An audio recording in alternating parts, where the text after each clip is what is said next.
안녕하십니까. 국민권익위원회 부위원장 김태규입니다. 민원 빅데이터를 활용하여 난임 등 예비 부모의 건강권 관련 민원을 분석하고 이를 통해 도출한 정책 제안 사항에 대해서 말씀드리겠습니다. 지난 15년간 약 280조 원의 재정 투입에도 불구하고 우리나라 출산율은 2015년 이후 지속 감소하여 작년 기준 역대 최저치인 0.78명을 기록하였고 인구 소멸의 위기는 현실화되고 있습니다. 특히 취업, 주거 등 경제, 사회적 요인에 따른 만혼으로 난임 발생 가능성이 증가하는 등 임신과 출산의 어려움이 확대되고 있는 실정입니다. 하지만 그동안 저출산 정책은 출산 이후의 지원에 집중되어 왔고 난임 발생 예방이나 발생 후 지원 등 출산 전 단계에 대한 지원은 미흡한 측면이 있었습니다. 이에 사회 변화를 반영하여 가임기 연령 인구가 건강하게 출산할 수 있도록 국가 차원의 건강권 보호 및 난임 부부 임신 지원 등을 장기적인 인구 위기 극복 방안으로 고려할 필요가 있어서 예비 부모의 건강권 관련 민원을 분석하였습니다. 국민권익위원회는 2020년 1월부터 2023년 4월까지 최근 3년 4개월간 국민신문고, 지자체 민원 참고 등에 수집된 예비 부모의 건강권 관련 민원을 총 1,493건을 분석하여 정책 제안 사항을 발굴하였습니다. 먼저 민원 현황과 분석 내용에 대해 말씀드리겠습니다. 민원 추이를 보면 역대 최저 출산율과 일부 지자체의 난임 지원 사업 확대 등의 영향으로 올해 민원이 급증하여 4개월 만에 전년 민원의 65%에 해당하는 민원이 발생하였습니다. 민원 신청인 현황은 여성이 68.9%로 남성보다 많았고 30대와 40대가 전체 민원인의 90%를 차지하였습니다. 민원 처리 기관별로는 보건복지부 등 중앙행정기관이 60.8%로 가장 많았고 다음으로 지방자치단체가 34.7%로 나타났습니다. 민원 유형별로는 난임 등 지원 확대 요청이 32.2%로 가장 많았고 다음으로 난임 시술 휴가 문의가 22.6%, 그리고 또 의료기관 및 지원 시스템 관련 불만이 11.2%, 그리고 지자체별 상이한 지원 정책에 대한 이의 제기가 10.8% 순으로 발생했습니다. 세부적으로 난임 시술비 지원 사업의 소득 기준을 폐지해달라거나 난임에 대한 건강보험급여 적용을 확대해달라는 등 고가의 난임 시술 비용으로 인한 경제적 어려움을 호소하는 내용이 많았습니다. 또 지역별 상이한 소득 기준 때문에 난임 시술비 지원을 받지 못해 이사를 고민하거나 다른 지역보다 보건소 산정 검사 혜택이 미흡한 경우 등 지역별로 다른 정책에 대한 불만의 목소리도 상당했습니다. 그리고 난임 치료 휴가 확대나 민간에도 공무원처럼 난임 휴직 제도를 신설해 달라고 요구하는 등 직장을 다니면서 난임 시술을 받는 어려움을 토로하는 민원도 많았습니다. 이 밖에도 건강보험급여 회차를 초과한 사실혼 부부에 대한 난임 시술을 허용해달라는 민원과 보건소의 산정검사 운영 지역을 확대해달라는 의견, 의료기관의 안내 미흡으로 인한 피해 민원 등이 있었습니다.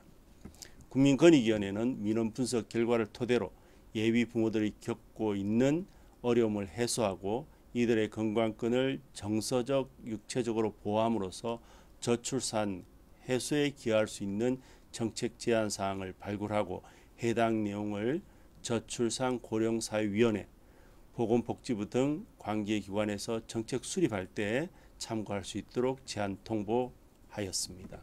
먼저 더 현실성 있는 난임 시술비 지원 사업으로의 개편 방안에 대해서 말씀드리겠습니다. 난임 지원에 있어서 국가의 책임성을 강화하고 전국 어디서나 동일한 기준으로 지원받을 수 있도록 난임 시술비 지원 사업을 지자체 사업에서 국가 사업으로 재전환할 필요가 있습니다. 그리고 아이 낳기를 희망하며 경제, 육체, 정신적 희생을 하는 난임 부부에게 국가가 소득 기준과 무관하게 난임 시술 기회를 평등하게 제공하기 위해서 난임 시술비 지원 사업의 소득 기준을 폐지할 필요가 있습니다. 또한 공난포 발생 등 본인의 의사와 무관하게 시술을 실패하는 경우에 중단 사유를 증명하면은 난임 시술비를 지원할 필요도 있습니다.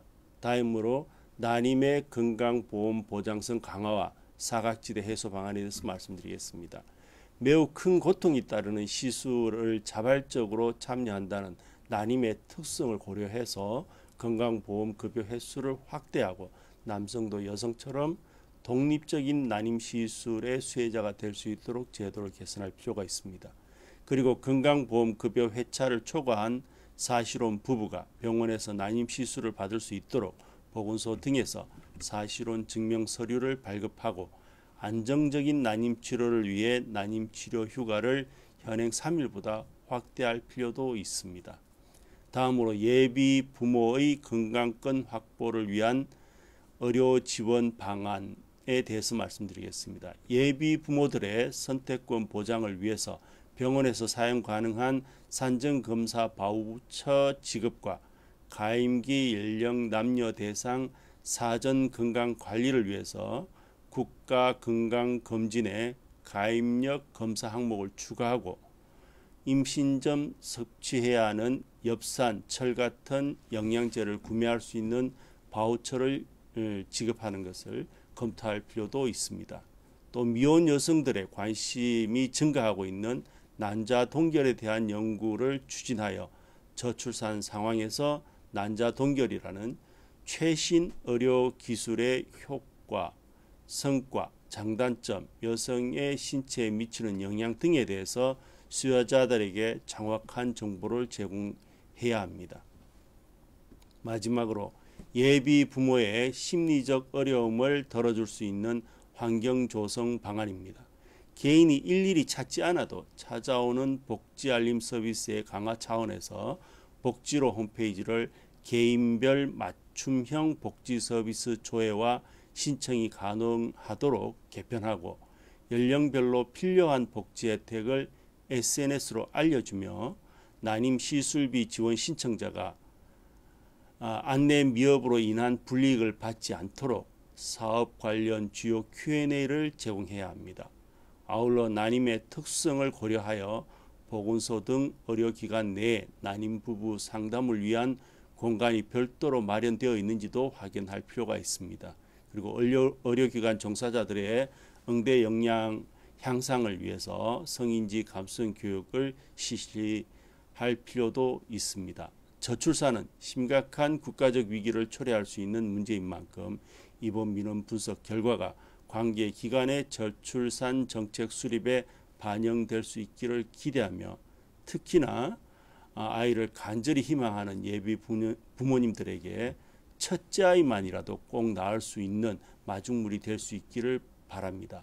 앞으로도 민원 빅데이터 분석 결과를 활용해서 주요 국정 과제와 사회 현안에 대해서 적극 대응해 나가도록 하겠습니다. 감사합니다.